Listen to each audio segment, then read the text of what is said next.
ইস পারলাম না, পারে না হে। আসসালামু আলাইকুম। ওয়ালাইকুম আসসালাম। হুজুর ভালো আছেন? এই তো আলহামদুলিল্লাহ, ভালো আছেন? ছেলেটারে নিতে আইছিলাম, মাদ্রাসা বন্ধ দিয়ে দিছেন তো? হ্যাঁ, আজকেই বন্ধ দেওয়া হয়েছে। ছেলেটারে ডাক দিয়ে দিতেন। আচ্ছা, এই সোহান, এদিকে আসো তো। ডাক দেও, সাদিক রে ডাক দেও। এ সাদিক, তোর আব্বু আসছে ঈদের ছুটিতে নিতে। তোরা সবাই থাক, আমি চলে যাচ্ছি, ঈদের পরে আবার দেখাবে ইনশাল্লাহ। হ্যাঁ, আপনার ছেলে তো মাশাআল্লাহ খুব দ্রুত হাফেজ হয়ে যাবে ইনশাআল্লাহ। একটু দেখে রাখেন ছেলেটার জন্য ভালো করে পড়ে।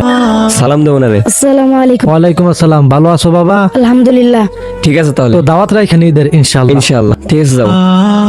মুহিত, তোর আব্বু আসছে নিতে। এই তোরা থাক, আমি ঈদের পরে আবার আসবো। বন্ধু, আমার আব্বু আসলেই তো চলে যাব, তুই কোথায় ঈদ করবি? চল আমাদের বাসায় ঈদ করবি।